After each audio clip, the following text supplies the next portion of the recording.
რომ მოუწევთ არის შეგვიძლია სრულად საქართველოს უპირველეს ყოვლისა ულოცავ შობის დღესასწაულს სიყვარული სიკეთე ყოფილიყოს თითოეული ადამიანის გულში, თითოეულ ოჯახში და ჩვენს ქვეყანაში. გუშინ პატრიარქის ეპისტოლეში მნიშვნელოვანი აქცენტები გაკეთდა იმაზე, რაც ამძიმებს ჩვენი საზოგადოების ცხოვრებას და მნიშვნელოვანი არის, რომ ყველამ ამ დღეს ჩავიხედოთ საკუთარ გულში და ის სიკეთე, რომელიც დღევანდელი დღით არის განსაზღვრული, ეს სიკეთე სულად შევიცნოთ და ქრისტე დაიბადოს ჩვენს გულში. ამიტომ ულოცავ არა მხოლოდ საქართველოში მყოფ ჩვენს თანამოქალაქეებს, ქვეყნის გარეთ მყოფ ჩვენს თანამოქალაქეებს, ყველა მართლმადიდებელ ქრისტიანს ულოცავ დღევანდელ დღეს და ყველას მშვიდობას, სიკეთეს და სიყვარულს უსურვებ. ეპისტოლეში პატრიარქმა სხვადასხვა თემასთან დაკავშირებით გაამახვილა ყურადღება ბატონო შალვა და ამაზე ჩაგეკითხებით შეიძლება ქრისტიანულ ღირებულებებზე, რელიგიის ქმედებებზე არის საუბარი სწორედ სიტყვის გამოხატვის თავისუფლების პრობლემაზე და გამოძიებას. ასევე თავისთავად ყველაფერში მნიშვნელოვანი არის ბალანსი და ჰარმონია. და ეს არის სამწუხარო ის გამრუდებული იდეა ლიბერალიზმის, რომელიც წლების განმავლობაში თავს ეხვეოდა სხვადასხვა დაფინანსებებით სხვადასხვა ქვეყანაში. დღეს ვხედავთ ჩვენ, რომ სამყაროში მიდის გამოფხიზლება და უპირველეს ყოვლისა ამერიკის შეერთებულ შტატებში ადმინისტრაციის შეცვლამ და ახალი ადმინისტრაციის ახალმა პოლიტიკამ უზრუნველყო ეს, რომელმაც სრულად ჩახსნა ფსევდო იდეოლოგიების დაფინანსება და ამითი მიეცა ყველა შესაძლებლობა, რომ ხმამაღლა ისაუბროს, რომ გაფეტიშება არაფრის არ შეიძლება. მათ შორის არც სიტყვის, რომელიც შეიძლება იყოს კიდევ უფრო ძლიერი იარაღი, მათ შორის როგორც ნელი მოქმედების იარაღი ადამიანის წინააღმდეგ. და ამის კარგი მაგალითი არის საქართველო, როდესაც ჩვენ ხედავთ ფაქტობრივად საცდელ ცხოველებად ყავდით ლამის, როდესაც ჩვენთან ზიზღი, ბოღმა, თავდასხმა სიტყვიერი არათუ რაღაცნაირად დაშვებული იყო, არამედ ამის მისალმება ხდებოდა და დღემდე ხდება ზოგიერთი ევროპელი ელჩისგან თუ ევროპელი დონორი ორგანიზაციისგან. ჩვენ ვხედავთ ადამიანები, რომლებიც შუბში ტყვიით ემუქრებოდნენ სხვებს, ფინანსდებოდნენ ბრიუსელის ბიუჯეტიდან. ჩვენ ხედავთ ადამიანები, რომლებიც ბავშვიან დედას იუვარდნენ და გამოლანძღეს, ეს ადამიანები არიან ჩახუტებული სხვადასხვა ევროპული საელჩოს და ელჩის მხრიდან და ფინანსდებიან უხვად ბრიუსელიდან. ეს არის ზუსტად, რომ საცდელ ცხოველებად ყავდით, როგორ დავჭამდით ერთმანეთს და როგორ გადაეკიდებოდა ადამიანი ადამიანს და ამას მიუთითებს სწორედ პატრიარქი, რომ ყველამ უნდა გაიაზროს, რომ ჩვენ სიტყვის თავისუფლების სახით შემოგვაპარეს ყველაზე უფრო ბოროტი და ყველაზე უფრო მკვლელი იარაღი, რომელიც კლავს არა მხოლოდ ფიზიკურად, არამედ კლავს ადამიანის სულს და მათ შორის იმის სულს, ვინც ამ იარაღს იყენებს. ამიტომ მნიშვნელოვანი არის, რომ ჩვენ ყური დაუგდოთ არა ფსევდო იდეოლოგიის გამავრცელებლებს, ბრიუსელს, მის დაფინანსებულ NGO-ებს, ანუ ყური დაუგდოთ იმას, რაც ჩვენ მოგვდგამს უკვე 1700 წელია ჩვენს ეკლესიას და მის სიტყვას. ბატონ შალვა, გუშინ სასულიერო პირები საუბრობდნენ შეწყალების აუცილებლობაზე, მათ შორის თქვენ მეუფეში, რომელსაც მოგიწოდათ გუშინ, მეუფე ნიკოლოზი ამბობდა, რომ შეიძლება დამნაშავე დაისაჯოს, მაგრამ ეს სასჯელი არის გადაჭარბებული. შეიძლება თუ არა ამ საკითხს მიეცეს მსვლელობა, რაკეთა ეკლესიიდან ასევე არის სურვილი, რომ ხელისუფლება მოწყალება გამოხატოს აქციის მონაწილეების, დაკავებული მონაწილეების. შეწყალება არ გახავთ ჩემი კომპეტენცია, ეს გახავთ საქართველოს პრეზიდენტის კომპეტენცია. მაცადეთ, დავიწყოთ წინანდელი. ეს გახავთ საქართველოს პრეზიდენტის კომპეტენცია, ამიტომ მისი გადასაწყვეტი არის, ვინ როდის და რა მოტივით შეიწყალოს. რაც შეეხება მათ, ვინ ჩაიდინეს დანაშაული. ნებისმიერ დანაშაულს მოსდევს სასჯელი და ამის გაცნობიერება არის მნიშვნელოვანი. ჩვენ რასაც ვხედავთ, არის ის, რომ დღეს მცდელობა არის, რომ დანაშაული მოყიდონ როგორც კეთილი საქმე, რომ ძალადობა მოყიდონ როგორც სიყვარული, რომ პარლამენტის დაწვა მოყიდონ როგორც დემოკრატიის ზეები. აი ამას აკეთებს დღეს უცხოური დაფინანსებით, აკეთებენ დღეს უცხოური დაფინანსებით ბრუდე ქართველები. ამიტომ მნიშვნელოვანია, რომ ნებისმიერ დანაშაულს მოხდეს სასჯელი ერთი და მეორე, ვისაც ყოფნის იმის სითამამე რომ ჩაიდინოს დანაშაული, იმის სითამამეც უნდა იყოს, რომ ამ დანაშაულისთვის პასუხი აგოს. რაც შეეხება შეწყალებებს, ეს გახლავთ ჰუმანური აქტი, რომელსაც ხო და ამიტომ არის მნიშვნელოვანი, რომ ითქვას, რომ საუბარი გვაქვს ჩვენ დამნაშავეებზე და ამის თქმა არ უნდა. და ამას აქეზებენ დღეს ზოგიერთი უცხოეთიდან, მათ შორის მათგამოზის ზოგიერთი დღეს ციხეში. ბატონო შალვა, მიხეილ სააკაშვილი დევანდელის გამოყენებას მოხდა პოლიტიკურად. შეწყალება არის ჰუმანური აქტი. და როცა სასულიერო პირები მოგიწოდებენ, რომ ის სასჯელი, რომელიც არის დაგესრებული ამ ადამიანებზე, შეიძლება იყოს გადაჭარბებული, თქვენ როგორც პოლიტიკური პირი რას ფიქრობთ? შეიძლება თუ არა, როცა ამ ხელ კრიზისი გამოიწვია ამ პატიმრების არსებობა ქვეყანაში, თქვენთვისაც მათ შორის, შეიძლება თუ არა ახლა ამ საკითხზე ეს საკითხი დაიწყოს? ყველა სასჯელი არის თანაზომიერი, სასჯელის თანაზომიერებას განსაზღვრავს საქართველოს დამოუკიდებელი მართლმსაჯულება და მართლმსაჯულებამ თავისი სიტყვა თქვა. რაც შეეხება თავად საკითხს, თავარი პრობლემა ის არის, რომ ჩვენ უნდათ გარედან თავს მოგვახვიონ ძალადობა, თავს მოგვახვიონ ზიზღი, თავს მოგვახვიონ ქვეყნის წინააღმდეგ ქმედება და ეს ყველაფერი მოყიდონ როგორც პროევროპულობა, რომ თურმე მოლოტოვის კოქტეილის დამზადება, ბენზინის ჩასხმა, შემდეგ შიგნით ნაჭრის ჩადება, წაკიდება და ადამიანისთვის სროლა და ცეცხლის წაგება ადამიანისთვის ეს არის პროევროპულობა. ამას ამბობს დღეს ბრიუსელი. ამას ამბობს, რომ ადამიანისთვის მოლოტოვის კოქტეილის სროლა არის პროევროპულობა. თქვენ დააკვირდით, როდესაც ბრიუსელის და ზოგიერთი მათი სხვადასხვა პოლიტიკური ლიდერის თუ წარმომადგენლის საუბარი ამბობენ უსამართლო გასამართლებულებზეც რაღაც ასე ტერმინია. ვინ არის უსამართლო? მოლოტოვის კოქტეილი არის უსამართლობა? ეს ამას გვეუბნება? კიდევ ერთხელ თავარი საკითხი არის ერთი, რომ ის ვინც დანაშაულს უნდა ეწოდოს დანაშაული. აი ეს არის მთავარი. როდესაც დანაშაულს უწოდებენ რაღაც სათნოს აქციელს ბრიუსელიდან და ამბობენ, რომ მოლოტოვის კოქტეილის მსროლელი არის უსამართლოდ დაჭერილი, რომ საკუთარი ცოლის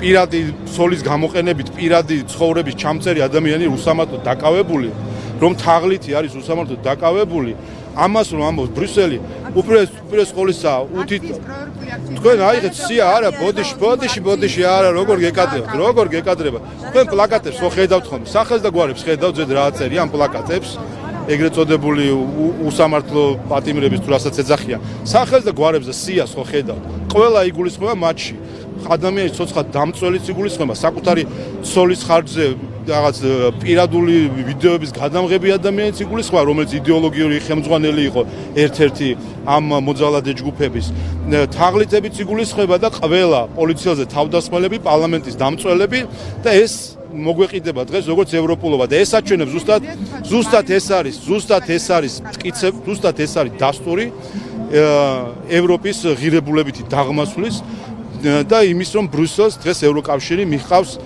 ცივილიზაციურ უსხულთან. ზუსტად ეს ადამიანის დაწვას რო ეძახიან პროევროპულობას, ამაზე მეტი სამარცხვინო რა უნდა მოხდეს საერთოდ. ბატონო შალვა, მიხეილ სააკაშვილი და კითხვა. ბათაშოვის ადამიანებს წვავდნენ ევროპაში, წვავდნენ ევროპაში შუა საუკუნეებში წვავდნენ და ეს თუ არის პროევროპულობა, რომ მოლოტოვის კოქტეილის სროლა და ადამიანის ცოცხლად დაწვა არის პროევროპულობა, კი ბატონო არის, ოღონდ არის რამდენიმე 100 წლეულის წინანდელი ევროპულობა. ბატონო შალვა, და აი ეს არის ზუსტად ამ იდეოლოგიაში არის ჩარჩენილი. ეს არის ზუსტად ეს არის. თქვენ რა გულენ მოლოტოვის კოქტეილი რისი სიმბოლიზმია? ზუსტად აი იმ შუა საუკუნეების კოცონზე დაწვის ადამიანისა, ვისაც არ ეთანხმებოდი იდეოლოგიად. ამის სიმბოლო არის მოლოტოვის კოქტეილი და ამ ხრივ კი ბატონო ეს ნამდვილად პროევროპული არის, ოღონდ რამდენიმე საუკუნის წინამდე. ბატონო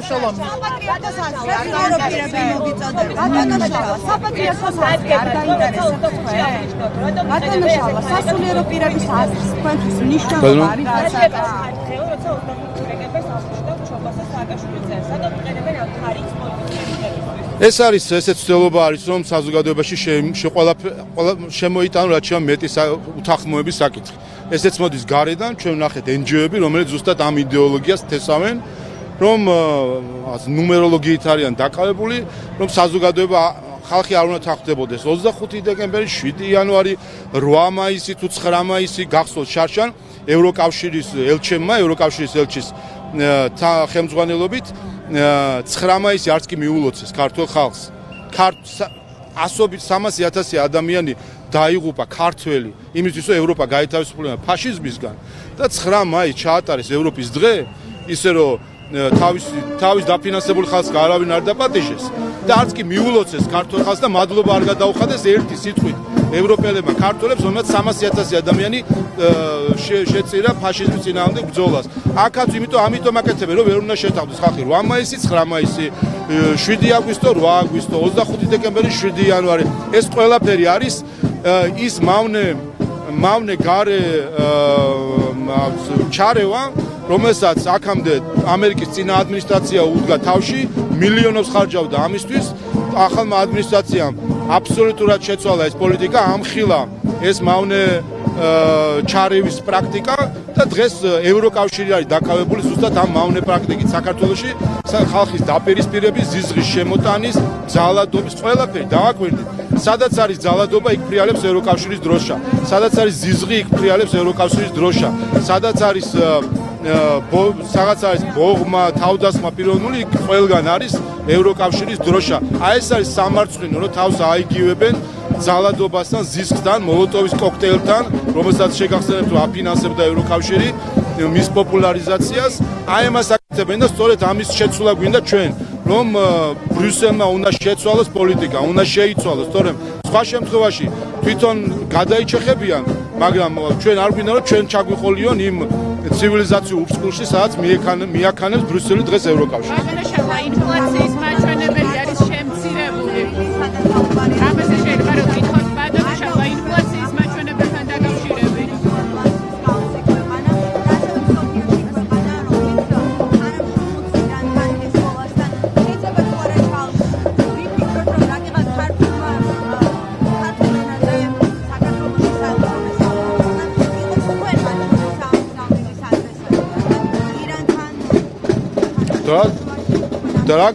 ხელს რა გიშეცო კითხოთ ამერიკის შეერთებული შტატების საელჩოს ეს ყველაფერი.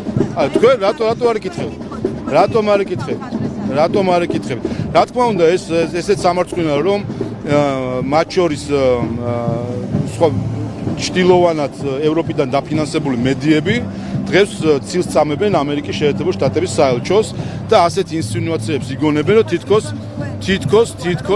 თითქოს არა ეს ინსინუაციები ამ ინსინუაციების ავტორები არიან ბრიუსელიდან დაფინანსებული მედიები. ეს არის თავდასხმა ამერიკის შეერთებული შტატების საელჩოზე, როდესაც ასეთ ინსინუაციებს აკეთებთ, რომ თითქოს ამერიკის შეერთებული შტატების საელჩო საქართველოს გულისხმობს იმ საკითხში, სადაც საერთოდ არ იგულისხმება. ამიტომ ეს გახავთ საქართველოსში მოქმედმა საელჩომ მე მგონი ირანთან თანამშრომლობაზე როცა აქცენტია, ბუნებრივად ის შეიძლება თქვა რომ თქვენ მიჩნევთ თავად. ხო. სადაც საკუთარი გუნდი. იმ შემთხვევაში თუ ხორვატიის საელჩო ამერიკაში ხორვატიის საელჩომ გამოვაკრა და ხორვატია იგულისხმა მონტენეგროში რომ ამერიკის შეერთებული შტატების საელჩომ გამოვაკრა მონტენეგრო იგულისხმა პირველი წერა-კითხვის მინიმალური უნარებია საჭირო და კონტექსტი ცოდნა ამის გაგების და მეორე ეს ნიშანდობლივია ეს გახლავთ ბრიუსელიდან დაფინანსებული მედიის თავდასხმა ამერიკის შეერთებული შტატების საელჩოზე რომ ცილი დასწამონ და ქართველი ხალხი განაწყონ ამერიკის შეერთებული შტატების საელჩოს წინააღმდეგ. ეს არის ზუსტად ჩამოგდება იმ რაღაც ბოროტი განზრახვისა, რომელიც ბრიუსელის დაფინანსებული მედიები დღეს პირდაპირ ამ ცილის წამებით თავს ესხმიან ამერიკის შეერთებული შტატების საელჩოს. ბატონო შალვა. კითხეთ და რატო არ იკითხებთ ამერიკის შეერთებული შტატებთან დაკავშირებით გუშინ თქვენ გამო. რატომ არ იკითხებთ? კითხეთ, ამიტომ კითხეთ ამერიკის. ხო მარტივი არის, ხო იცით, ყველა მიცით ამერიკის შეერთებული შტატების მისამართიც იცით, მათი პრესპიუნებიც იცით, კითხეთ და გიპასუხებენ. და ამ ეს ინსინუაციები არის თავდასხმა ამერიკის შეერთებული შტატების საელჩოზე და ქართულ ამერიკულ ურთიერთობებზე. ვენესუელასთან დაკავშირებით გუშინ გამოაქვეყნეთ პოსტი, სადაც ევროკავშირის მდგომარეობაზე საუბრობ და საზოგადოებისთვის უფრო ნათელი გავხადოთ, რა შუაშია ევროკავშირი მაშინ, როდესაც ამერიკის შეერთებული შტატები ატარებს ვენესუელაში სამხედრო ოპერაციას, როგორც ისინი ამ ყველაფერს უწოდებენ და თქვენ ამბობთ, რომ ევროკავშირმა დაკარგა ძალა და რა შუაში ეს ყველაფერი ერთმანეთს? ევროკავშირის წევრი ქვეყანა საფრანგეთი არის გაეროს უსაფრთხოების საბჭოს მუდმივი წევრი. ევროპის ნაწილი დიდი ბრიტანეთი, ევროკავშირის ყოფილი წევრი და ევროპის საერთო პოლიტიკაში მოაზრებული დიდი ბრიტანეთი გახლავთ გაეროს უსაფრთხოების საბჭოს მუდმივი წევრი.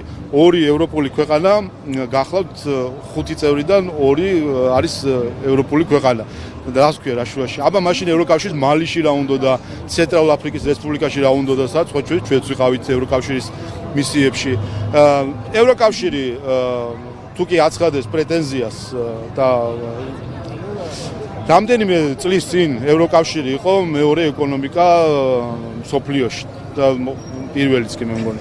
და დღეს ხედავთ, სად არის დასული საკუთარი არასწორი პოლიტიკის შედეგად. ეკონომიკურად არის ნულის გარშემოტრიალებს მისი ეკონომიკური ზრდა, არის ეკონომიკური სტაგნაცია, გადაუსწრო რამდენჯერმე დიდი ასე ვთქვათ შუალედით გადაუსწრო ამერიკის შეერთებულ შტატებთან, რომელთანაც თანაბარი ეკონომიკა ჰქონდა სულ რამდენიმე წლის წინ.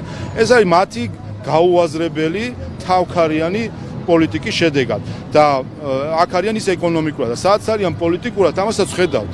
მაგიდასთანაც კი არ ეტპატიჟებიან, საუბრობენ ერთის მხრივ, რომ უკრაინაში მიმდინარე ომი ეს არის ევროკავშირის უსაფრთხოებასთან დაკავშირებული გადამწყვეტი ომი და ამ მოლაპარაკებებზე მაგიდასთანაც კი არ სვავენ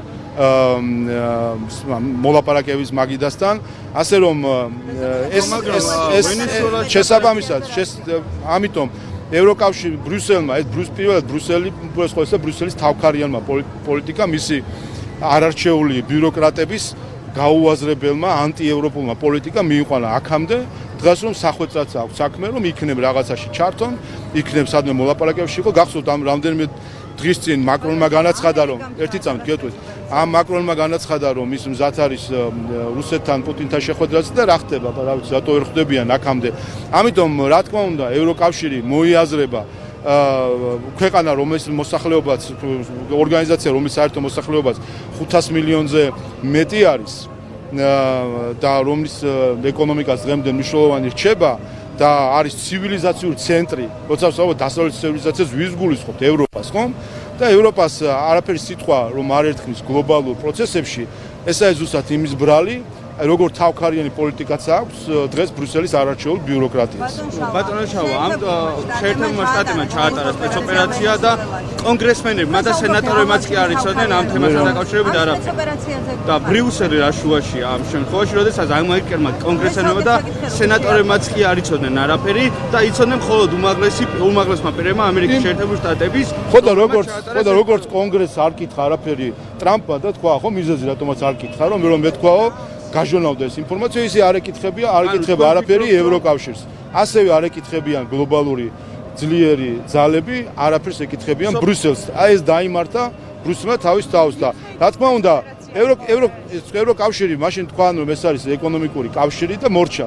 როცა საუბარი არის რომ არის პოლიტიკური ცენტრი და პოლიტიკური ძალა, რომელიც შეგახსენებთ არათუ დასავლეთ ნახევარსფეროში, აფრიკაში, მალიში, სამხრეთ ცენტრალური აფრიკის რესპუბლიკაში, მისი წევრების მონაწილეობით სირიაში, ჩრდილოეთ აფრიკაში, შეგახსენებთ რომ ვენესუელასთან სულ რაღაც რამდენიმე ერთი ქვეყნის გამოტოვებით, თუ ორი ქვეყნის გამოტოვებით საფრანგეთის ტერიტორია არის.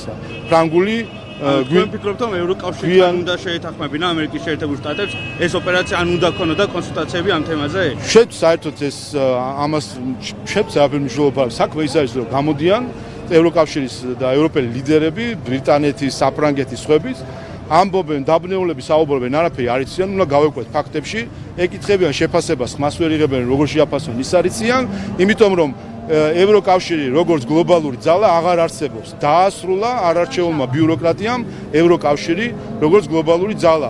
ჩვენ როცა ვსაუბრობთ ევროკავშირის წევრობაზე და ჩვენს სურვილზე ევროკავშირის წევრობაში, ამას ხომ უსაფრთხოებაც მოიგულისხმება. და თუ კი ევროკავშირს და ბრიუსელს არავინ არაფერს ეკითხება, რა უსაფრთხოების გარანტიებზე შეიძლება ქონდეს საუბარი, როდესაც არაფერს არ ეკითხებიან იმ ორგანიზაციას, რომელიც თავს გლობალურ მოთამაშეს ეძახის. ასე რომ კიდევ ერთხელ ბრიუსელის არარჩეული ბიუროკრატების თავქარიანმა, გაუაზრებელმა, ანტიევროპულმა, ანტიდემოკრატიულმა ქმედებებმა განაპირობა ის დაღმასვლა, სადაც ჩვენ რასაც ვაკვირდებით ევროკავშირის მიმართ და იმას, რომ როგორც გლობალური ძალა ევროკავშირი დღეს აღარ არსებობს და როგორც ჩანს სამწუხაროდ ის ვეღარასდროს გახდება გლობალური ძალა. მაშინ რატო გვინდა ჩვენ რომ ევროკავშირის წევრი ქვეყანა გავხდეთ თუ მსგავს ორგანიზაციაა უკვე ევროკავშირი?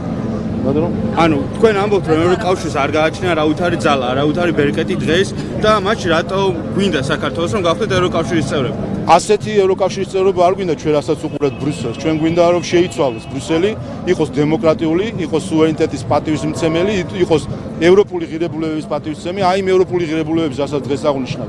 ქრისტიანობაზე არის დამყარებული ევროპული ღირებულებები. სხვა რამე კი არ არის ევროპული ცივილიზაცია. ქრისტიანული ცივილიზაცია მის საფუძველში. და როდესაც აყალბებ ამ იდეოლოგიას, როდესაც ქმნი ყალბ ალტერნატიულ იდეოლოგიას, როდესაც დევნი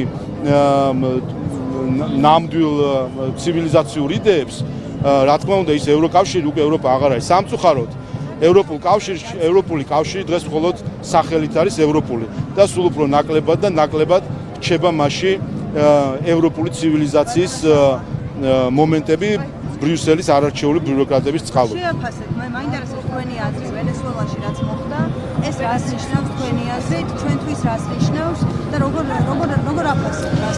უბრალოდ ყოველთვის ეს აჩვენებს იმას, სადაც ჩვენ დიდი ხანია ვსაუბრობთ, რომ ის უსაფრთხოების სისტემა, რომელიც მეორე მსოფლიო ომის შემდეგ იყო შეთანხმებული, უკვე დიდი ხანია სინამდვილეში აღარ არსებობს. და ეს უნდა გავიაზროთ უბრალოდ ყოველთვის ქართულმა საზოგადოებამ, რომ აქ ინტერესები, ეროვნული ინტერესები, თითოეული ქვეყნის ინტერესები არის უკვე წინა პლანზე წამოწეული. და როდესაც ამ დროს ჩვენ ხედავთ ჩვენს მრუდე უსამშობლო ქართველებს, რომლებიც ამის ფონზე კიდე სხვა ქვეყნების დროშებს აფრიალებენ, ხო უნდა მიხვდნენ უბრალოდ როგორ აცდენილი არიან, არა მხოლოდ ეროვნულ ინტერესებს, არამედ ეპოქას არიან აცდენილი, დროს არიან აცდენილი, სხვისი დროშის მოფრიალე მრუდე ქართველები ამ ქვეყანას ვერ წაადგებიან. ეს არის მთელი იდეა. რაც მოხდა თქვენთვის მისაღებიან მაყოფილი ხარ ჩვენი შტატების ამ პოლიტიკა, ჩვენ ამ პროცესს ვაკვირდებით, ჩვენთვის რას ნიშნავს ეს ყველაფერი. ჩვენ ეს კითხავ, ჩვენთვის ნიშნავს იმას, რომ საერთაშორისო უსაფრთხოების სისტემა არ არსებობს, საერთაშორისო სამართალი, რომელიც ჩვენთვის ერთ-ერთი მთავარი ფარი არის სამწუხაროდ, არის მუდმივ დაღმასვლაში და ხედავთ, რომ არა კანონის უზენაესობა, არამედ ძალის უზენაესობა არის. ის ფარისევლობა, რასაც თესავდნენ სამწუხაროდ დასავლეთიდან მათ შორის და კვლავ თესავენ სამწუხაროდ ბრიუსელის დაფინანსებით, როდესაც კანონის უზენაესობაზე მაღლა აყენებენ საკუთარი ძალის უპირატეს უზენაესობას, ამას აკეთებენ დღეს საქართველოში, როდესაც მოლოტოვის კოქტეილის მსროლელი კი არ უნდა დაისაჯოსო. ევროკავშირის დროშა რო ეჭირაო მოლოტოვის კოქტეილის მსროლელსო, ამიტომ არ უნდა დაისაჯოსო, იმიტომ რომ ჩვენ ძალა გვაქვს ეხლა და ზეწოლას მოხდეთ საქართველოს და აი მიიღეს ამის შედეგი, რაც თვითონ დაწესეთ ისა. ამ სპეცოპერაციის არა. საერთაშორისო სამართალზე საუბრობთ. კიდევ ერთხელ ჩვენ შეიძლება ვერ ატყოთ, მაგრამ საქართველოს არ არის გლობალური ძალა, რომ გლობალურ პროცესების შეფასებას ჩვენი მხრიდან რაიმე მნიშვნელობა ჰქონდეს. ჩვენთვის მნიშვნელობა ქვეყანაზე პირიქით გავლენა. ხო და ეს ჩვენ კიბათ და გეუბნებით ამას. პირველი, საერთაშორისო უსაფრთხოების სისტემა არ არსებობს. მეორე, ყველა მოქმედებს ეროვნული ინტერესების შესაბამისად. მესამე, ევროკავშირი როგორც გლობალური ძალა აღარ არსებობს. და ის ვეღარასდროს ასეთი პოლიტიკით ვეღარასდროს გახდება გლობალური ძალა. აი ეს არის, რასაც ჩვენ უნდა დავაკვირდეთ, რასაც ჩვენ უნდა დავფიქრდეთ და უცხო ქვეყნების დროშების ფრიალის ნაცვლად ხელში ავიღოთ საქართველოს დროშა. ყველა მიუბრუნდეს ქართულ ღირებულებებს, ჩვენ შევხედეთ, რომ უცხო ღირებულებები, უცხო ღირებულებებმა რა ქნა, აქამდე მიიყვანა ეს ყველაფერი. მივხედოთ ქართულ ღირებულებებს, დავეყნოთ იმას, რასაც თუნდაც პატრიარქი გუშინდელ ეპისტოლეში ამბობს ბევრ პრობლემატურ საკითხთან დაკავშირებით, იმ ზიზღის ენასთან დაკავშირებით, რომელიც საქართველოში არის და ასე გავიხედოთ წინ. რაც შეეხება თვითონ მადუროს, რაც შეეხება ვენესუელის პრეზიდენტის მადუროს დაკავებას, ქართველი მადურო ჩვენ გვიზრდის რუსთავის მე-12 ციხეში.